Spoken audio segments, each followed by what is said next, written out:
for you I could ever change her. Every time you look up to the sky, realize that you are only looking in the mirror. Hello, welcome back to another episode of Authentic Amigas. My name is Valerie. And I'm Florencia. We want to thank you so much for being here for episode number 3 of our podcast now. A little bit different than we've covered before. We want to cover growing up thick. With 2 C's. 2 C's. Exactly, thick. And we want to talk a little bit about our journey growing up, what it was like to be us, because for those of you who know what Val and I look like, we're not your average typical skinny girls. No, we're not. We're not your average size 0. We also want to talk a little bit about culture nowadays, body positivity in general, the movement, what it means to us. Just want to open up the conversation. So a little backstory on why we are discussing this today is because we went on our story. We asked you what you wanted to hear us speak on, and somebody said body positivity. We had to sit on that one for a minute, actually, and we'll go more into it for sure later in the podcast. But yeah, and that's something that we do kind of on a regular basis. If you follow us on Instagram at Authentic Amigas, we asked in a little question sticker what you guys wanted to talk about, and like Val said, somebody recommended body positivity, and it kind of launched a discussion even between just Val and I, and so we really want to open it up and hear more from you guys as well. Like Val mentioned, we had to think about it at first before going into this topic, especially me, to be honest. For some reason, I feel like I'm kind of in uncharted territory when it comes to this topic. So I had to think about this one for a little bit, really collect my thoughts and think about what I want to say. So for the last 2 podcasts, what we kind of do, just to let you know, we have a little FaceTime meeting the day before, and we kind of jot notes on things that we want to discuss in the podcast, and it really forces us to think deeply about and it forces us to think deeply about these conversations and these topics, and body positivity was one of those, which led us eventually to discussing childhood and growing up thick. We had to rewind and figure out like how our journey to feeling kind of confident, because I would say we're both pretty confident and comfortable in our bodies today.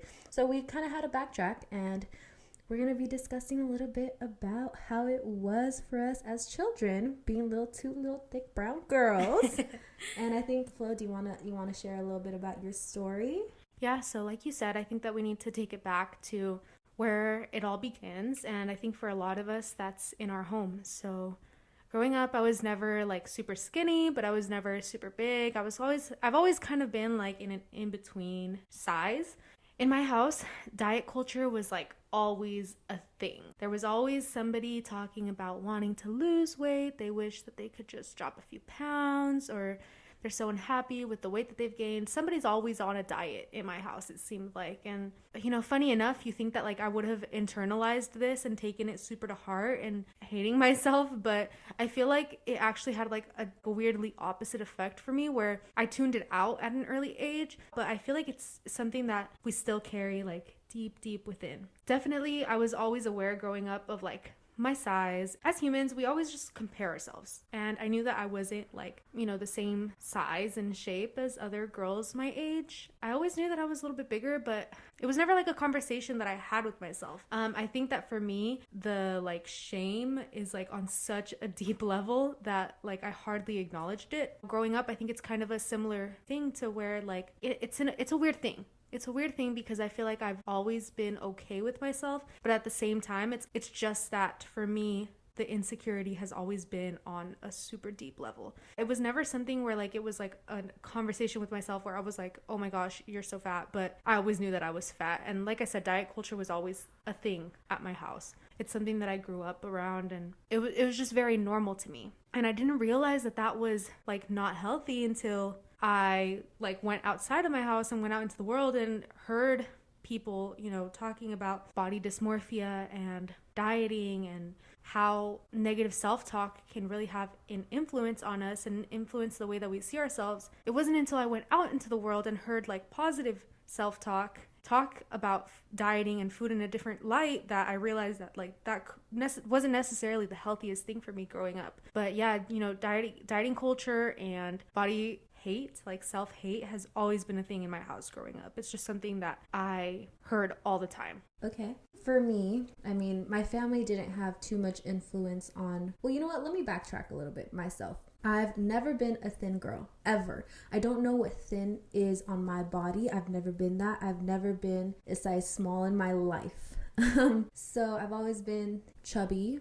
I would say thick, fat. And that's another thing that I think we both want to make clear right here in this podcast is fat, for myself at least, and I think for you too, is not a bad thing. It's not an insult. It's not an insult at all. If I'm feeling a little thick, a little extra chubby, a little fat, it is what it is, and it's my body, and I'm happy with my body. So it's not an insult at all. So when I call myself fat, chubby, etc., please know that it's not an insult whatsoever. It's like saying, you know, she's skinny, cool, she's fat, cool, both beautiful. We'll get into that later on.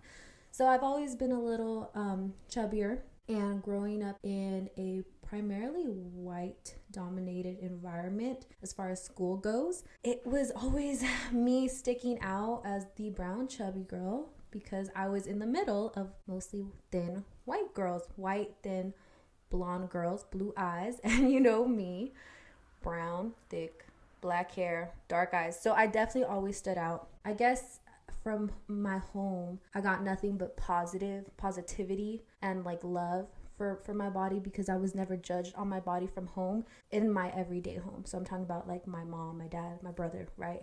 We never really discussed body figure, body type, none of that. I didn't have any idea of what like a negative outlook on my body could be until I stepped out into the real world and I started getting called out on for being a little heavier as a kid. And then once I got called out on it, I never was able to go back. So then I noticed that all my cousins were so much thinner than I was. That's kind of how it was for me growing up. I was always the chubbiest girl in the group. I was telling Flo how I remember sitting in chapel. So I went to a private Christian school growing up, and we had chapel once a week, which is like church. And I remember we would sit next to other people.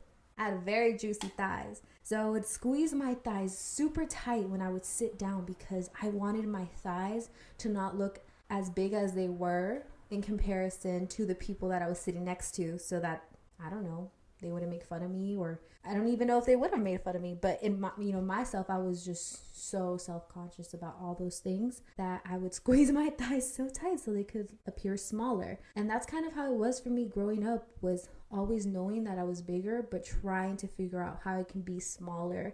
Diet culture was also something that I heard about a lot growing up from tias, cousins. Even till today, I hear tias and cousins paying hella money to join diet programs and all that stuff, which dieting is a whole other conversation.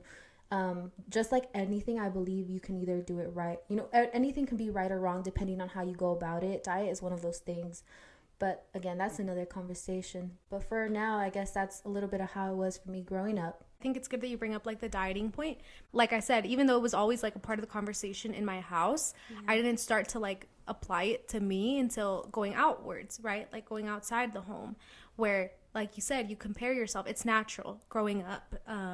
It's a normal part of being a human. We compare ourselves to the humans around us. Yes. You went to a school where everybody looked almost the same. You didn't like fit cleanly into that same same box. I think I had a similar experience where I was always aware of like how other people looked and then versus how I looked, but I never gave it like thought like, oh, like I'm fat. I think it was kind of like a deep like repressed thing. Yes. If that makes sense. Like I was always aware of it, but I never really thought about it because it was so deep, like shame. Yes. If that makes any sense. It's so funny because I'm, telling our stories, I'm thinking mostly about like elementary school and middle school. But once we get to high school, what happens? All of a sudden, thick becomes a part of people's vocabulary. And whereas beforehand, one type of skinny, proportionate figure body type that people admired and people wanted to be, all of a sudden, once we get to like maybe 2014, 2013, right around that time when I'm in high school at that point, is when people start using the word thick as a positive word to describe like women's bodies. Yes. All of a sudden, it's like cool to be thick. Yeah. When's the first time you heard of the term thick, if you can recall that? I can't recall like one specific time, but I want to say it's social media, probably like on Twitter somewhere. I would see pictures of girls and be like, oh, she's thick, or she's slim thick. Slim thick. That's something too. I feel like the word thick came from the Kardashians, and it created this false idea of what thick was at the beginning, because I remember hearing the word thick and the term thick being used, but in no relation to me, because like a real human. Yes, because yes, I am thick. I got the thighs, I got the butt, I got everything else, I got the curves, I got the whole thing, but I have a tummy and a gut too. So I didn't fall under the category of thick at the beginning, when there was like these false narratives of what thick is, because although Kim Kardashian, the Kardashians, beautiful women, it's not a realistic body. Oh, it's so unrealistic. It's not attainable in any natural way. It's not genetics. Yeah. It's not their workout plan. It's not their diet plan. I mean, I don't know that they've ever confirmed it anywhere, but I'm sure they have some sort of a team of body sculptors, whether they be like plastic surgeons or some other type of professional who's helping them attain that. And so it's so unfortunate, because that's like what's thick and that's what's in on social media. And so then, even though you're not a skinny girl, you're like a bigger girl, even then it doesn't apply to you. Like, you're not the right type of thick. Yeah, absolutely. But I feel like somewhere within my senior year of high school and my freshman year of college, that kind of transitioned from going to like the small waist, thick thighs, big booty, being quote unquote thick, to like being thick is thick, right? Just all thicks, all around thicks. Yes. Yeah. And I don't know if that makes so much sense to you, but yeah, whereas before, maybe like 2013, 2014, when it first became a thing, it was like big ass, big boobs, flat stomach. Yeah. Tiny waist. Tiny waist. Oh my God. Hourglass figure. Mm-hmm. And it's so funny, because I even see like a lot of girls who want to work out to be thick and gain weight now. And so it's like, before everybody wanted to be skinny. Mm-hmm. Now everybody wants to be thick. Mm-hmm. So like, where do we fit in those, if Oh anywhere? my goodness, that's so funny too. I remember being younger too, back to growing up thick. I remember being younger and we had to wear uniforms, and I would wear shorts, and because I would wear shorts, it would really outline, my figure. And I remember wearing long shirts to cover up my butt because it would stick out. And I remember stretching my shirts out from the back so that my butt wouldn't stick out, so it could look flatter from the back. It's so crazy. So growing up thick in the 90s, early 2000s, completely different than it is today. Than it is today, at least. Even as far as like clothing options, right? So growing up and going like shopping for clothes as a kid, there was only low-rise jeans. I don't know if you guys remember the time when there was no high-rise jeans, but imagine being me, a little chunky girl, me or Val. I'm like, no, we remember. We don't have to imagine, we remember. Okay. And the only options at the store are low-waisted jeans. I can't those don't fit me. Those don't hold anything together. I would not run on that playground, because if I was to run, something was gonna pop out. Something was not gonna be held where it needed to be held. Absolutely not. She had no support. Poor little me. Yeah, and again, and then we get to 2013, 2014, and thick is a thing, and then all of a sudden there's high-waisted pants on the market, and so it's easier for people like you and me to find clothes that fits us properly or how we like. Yeah, and I think too we discussed how yes, although we do have options out there in the market, we don't have as many options as the standard, smaller size. It's still till today hard to find clothing. Inclusive sizing. But you have exclusive stores that are just for plus size Cater women. only to plus size women. Yeah, it's like, why is that? Why? And it's like it can't be included in like the quote unquote like average store. Yeah, and all that I call BS, because I've seen so many small businesses recently, just starting businesses that don't have the funds for crazy ventures. All inclusive sizing. Yep. And it's like, don't tell me that a small business, one person, can do inclusive sizing, and this large corporation that has thousands and thousands and thousands of dollars on their budget sheet can't make some extra fabric on some clothing and can't redesign to fit thick girls. It doesn't make sense, and there's just no excuse anymore for companies not to cater to plus sizes. It makes us feel bad as consumers, right? Because if you have to go shop at a different store than your skinny friends, how are you going to feel about yourself? How come you can't go to shop at the same stores at the mall? fashion industry definitely needs to do better as well, because it was not easy finding clothes. It was not easy finding clothes. And I hope, I don't know too much, I don't know if you do, best friend, but I hope that today the young girls have more options than we did, because we were very limited. Like I said, if you have to go out and shop somewhere else, you're gonna feel bad about yourself. If there's no sizing for you, it kind of says like you don't matter to us, like as a customer. Definitely, like you said, fashion companies, clothing stores need to step it up and provide for the wide range of shapes and figures that are normal and that exist in, among us, among normal girls. Yeah, and also, can we speak about representation? Because I feel like although we do see on Instagram, we do see women on Instagram represent thick women, mid-sized to plus-size women a little bit more. And we see the trend of like, this is my body, and I don't know if you've seen that trend going around where people sit down and they photograph their stomach, and it's such a beautiful thing to see. But I still feel like we need to do better, because we were discussing how on Pinterest, if you go on Pinterest right now and look up fashion inspirations, I can guarantee you that you will not find a single mid-sized to plus-size woman on there, as far unless as you look goes. explicitly for like plus size. But even then, like if I just want to look up like casual outfit for dinner, I shouldn't have to put like what my body is like there should be representation for everybody. That is such a good point. Oh my goodness, I love that you brought that up right now, because growing up, even until today actually, when I look up, let's say I want blue denim jeans, I literally type in on Google, blue denim jeans for thick girls. That is literally my Google search today in 2020, because you're right. If you have to dig, it's like a freaking scavenger hunt. Yeah, so representation, we don't have enough of it. And even myself though, and I'm also guilty of not standing up or speaking up or doing enough, and I could do more. Because the other day, I think I told you how I had posted something on my story, and then I saw myself and I was like, oh, I'm not feeling my best there, and I took it off. But then right away I caught myself and I was like, hold up, girl. No. You preach that we need more representation. Be the representation that's needed. So I put that joint back up so fast. I took it off, put it back on.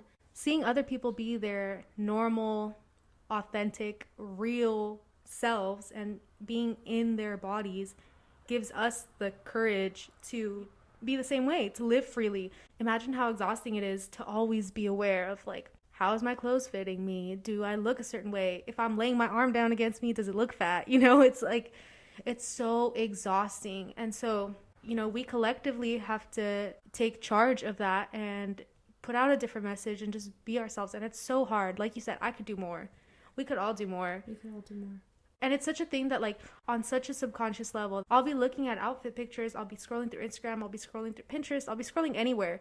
And I'm like, that's a beautiful outfit. And then I have to stop myself sometimes, because then I realize like, do I love the outfit? It's just a plain t-shirt and some plain jeans. Mm-hmm. Do I love the outfit, or do I love the body wearing the outfit? Yep. That's the one right there. And we have to just be more aware, because like you said, sometimes we have to literally stop ourselves and take a step back and be like, hold up, what's my process, my thought process behind this move that I'm gonna make right now? Looking at this picture and thinking, wow, how beautiful. What's the thought process behind that? What's the thought process behind me wanting to delete a picture? Is it because I didn't like the picture? Or is it because I thought my angle wasn't right and I looked a little bigger? So taking a step back and always realizing why we're doing what we're doing and why we're thinking the way we think. Yeah, and being aware of the thought processes and the feelings that go behind everything that we do, and like, why do we feel that way? And it's really, this conversation is really not for us to justify, like, I think people get the wrong idea.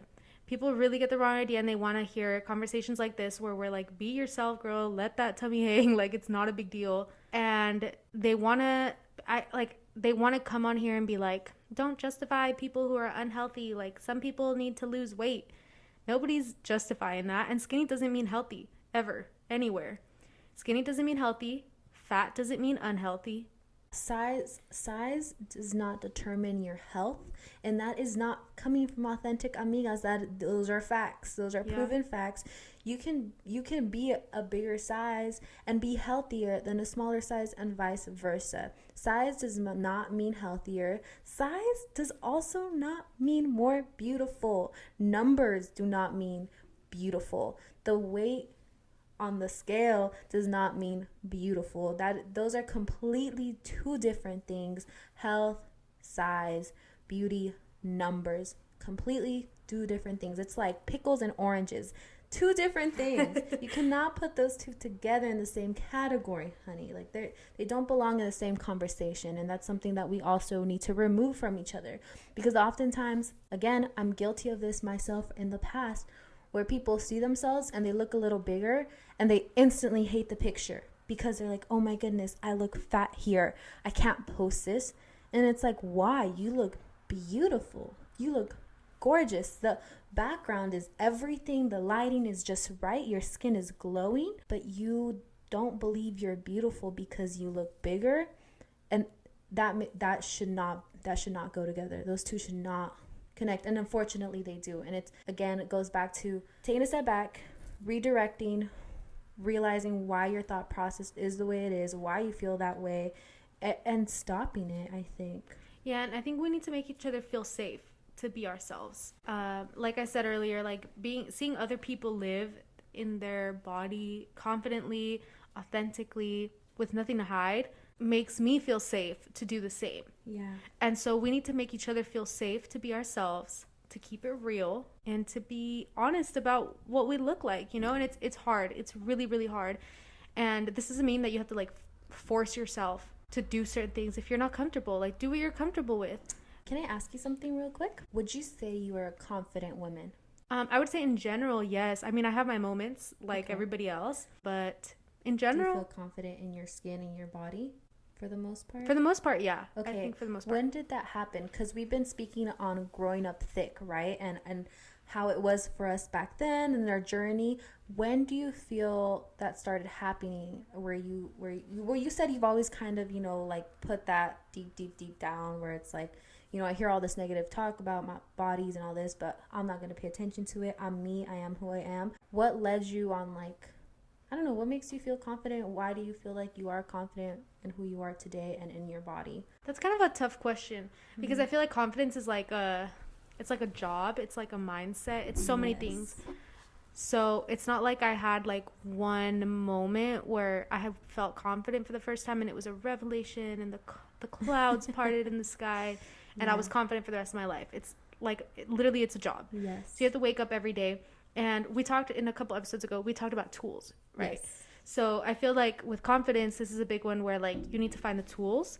And if on a certain day, it means that I wear a certain outfit or I do my makeup a certain way or I do my hair a certain way or I speak to myself positively, like whatever it is, you need to find those tools. That's what I need to stay confident, is to find those tools and remind myself that like I'm okay the way I am, even if you don't believe it at first, but just being like, I'm fine, like I'm healthy. Okay. I don't need to be ashamed of myself for how I am physically or otherwise, and just reminding myself of that and reminding myself of it like all the time because not every day is the same. Yeah, I don't know. What about you? I kind of feel the same exact way actually. For me, I think I can't pinpoint it to one exact moment in my life where I woke up and I said, oh my goodness, out of nowhere, I love my rolls and I love my gut and this cellulite is the sexiest thing I've ever seen in my life. No, I can't pinpoint an exact day where I did that. It's all been a journey, like you said. It's something where you wake up every single day and you decide, I have to love myself today. There's no option but to love myself today, because if I don't, who will? Yeah. If I can't love myself, who will? So it kind of started there. It's a journey and I'm still on that journey. I told you the other day, every day I wake up and I decide to put my bad bitch cap on. Yeah.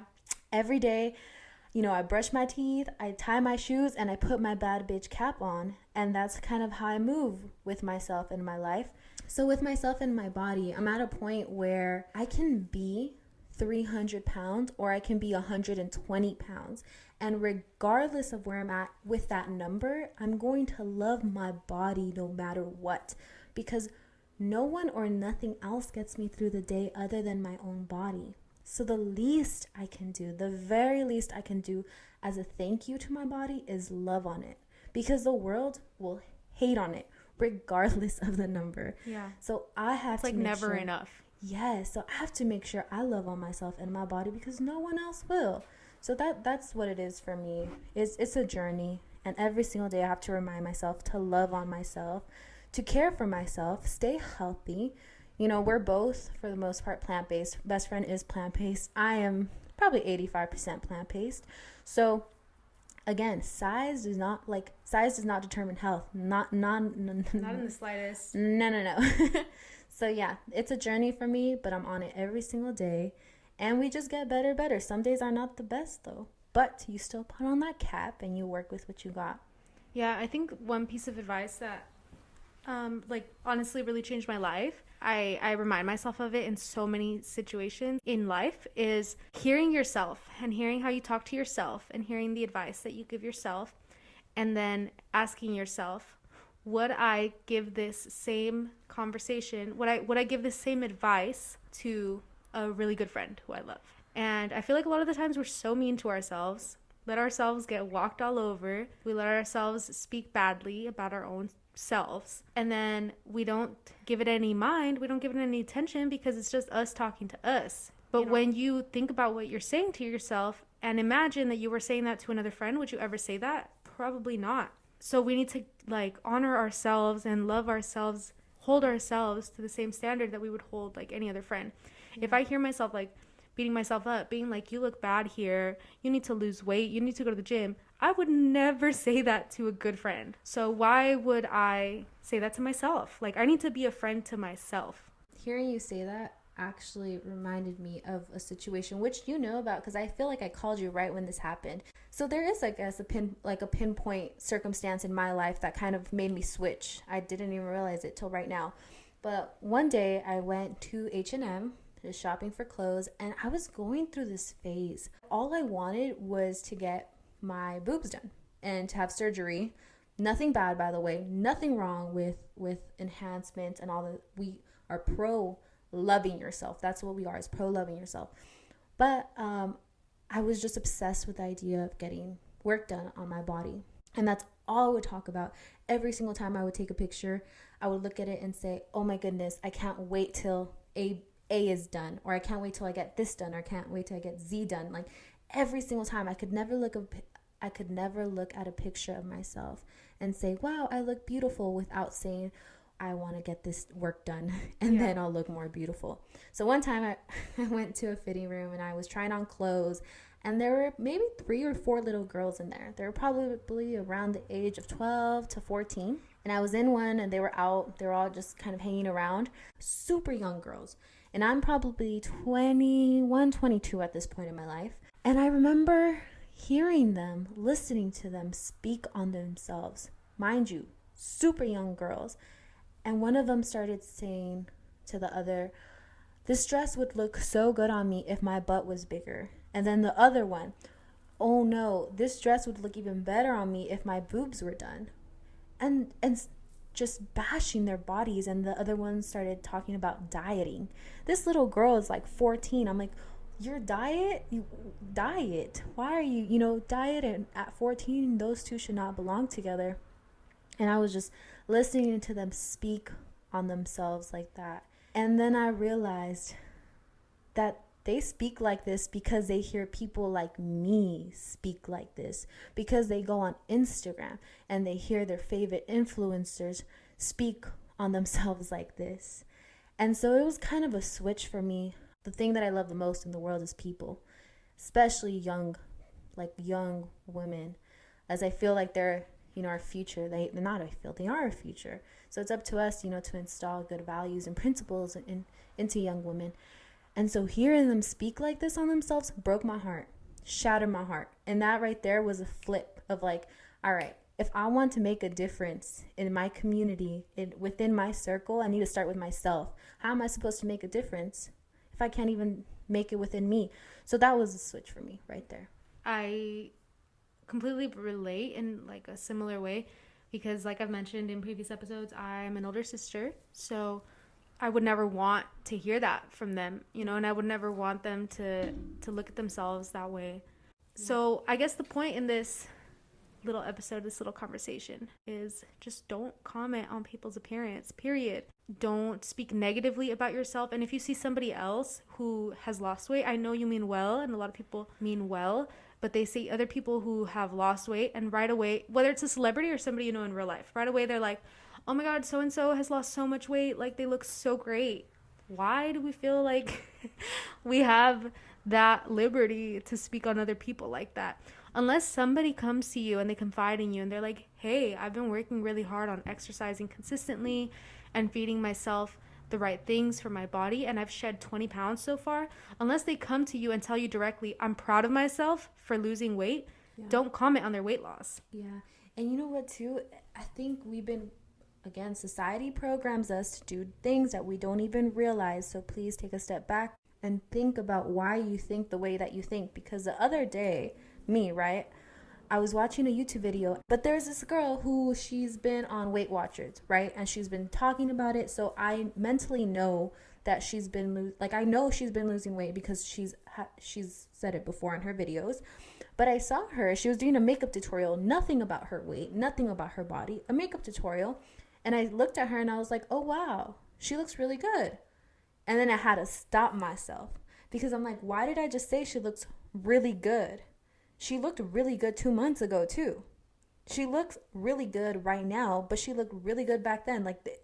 She looks beautiful all around. So I had to really think about my thought process there and make sure that I was saying that she looks really good because she's just beautiful, period, and not because she's been losing weight and she looks slimmer. Clocking ourselves too, and you always talk about this, best friend, how society has set things that we're not even aware of, and we process and we work that way. It's on such a subconscious level where even like in job interviews, like I know that there are statistics out there where if you interview somebody and they're fat or like overweight, they tend to look at them as like lazy, unhappy, unmotivated, whatever.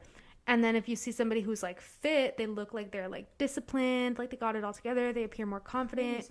Crazy. Yeah, and so we have such a negative understanding of what it is to be a fat human. And again, I don't use the word fat in any negative way. No. I talk about myself as fat. So fat is beautiful. Yes, exactly. And so we look at like a fat human and there's all these terrible stereotypes. And so you're right. Like we shouldn't take the liberty and we shouldn't assume that anybody was happier because they lost weight. Because to be honest, I look at pictures of myself in high school and I was like at my tiniest and I was so depressed. I was not having a good idea like of who I was. I let all these stupid boys walk all over me. I didn't think highly of myself, but I was tiny, I was skinny, and I look at myself and I'm like, you were so skinny, your skin was so beautiful, your hair was so nice, and it has nothing to do with like my happiness at the time because I wasn't happy. Just don't assume that because somebody's lost weight that they're happier, that they're doing better at all. In fact, it could be a sign of like depression or something, and that's why we need to be so careful and just not make comments, period. Yes, don't comment on people's weight.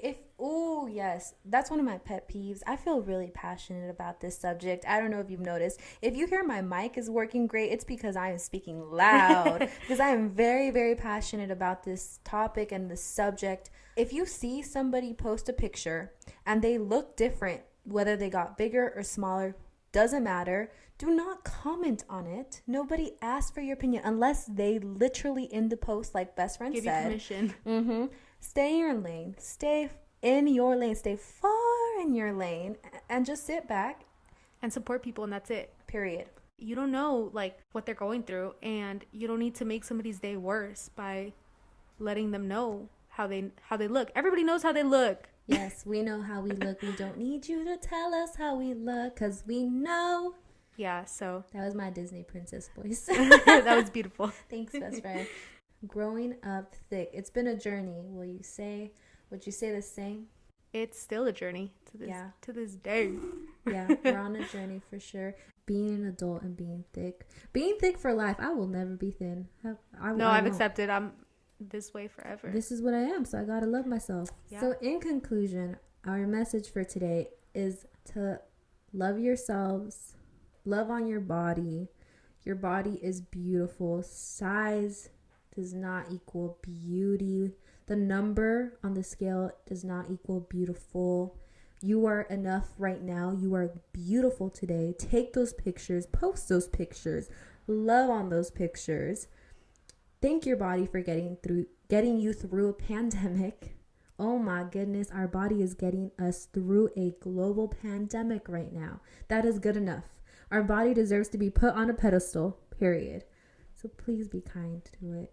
Yeah, love yourself, admire yourself, be proud of yourself and others, regardless of what you look like. Yeah, and if there are any little girls listening here, just know that you are beautiful. You do not need to lose weight to be beautiful. You are beautiful right now. If you have little sisters, if you have little cousins, remind them. Please remind them and enforce self-love, because it starts at an early age, and the younger they start hearing of this and knowing this, the better and more equipped they will be when they get out into the world, the cruel world, and they hear all these, negative little things, and it won't get to them. That's a wrap on episode 3. Yeah. Thank you so much for listening and tuning in with us. Let us know your thoughts. Make sure that you check us out on Instagram, Authentic Amigas, at Authentic Amigas, and engage with us on there. Like we said at the beginning of the episode, we tend to ask you guys questions about what you want to talk about, and we do take your advice to heart. So let us know in a DM, let us know in a comment what your thoughts are, and that's it. Have a great week. Signing out. Bye. Don't let the weight of the world keep us down. No.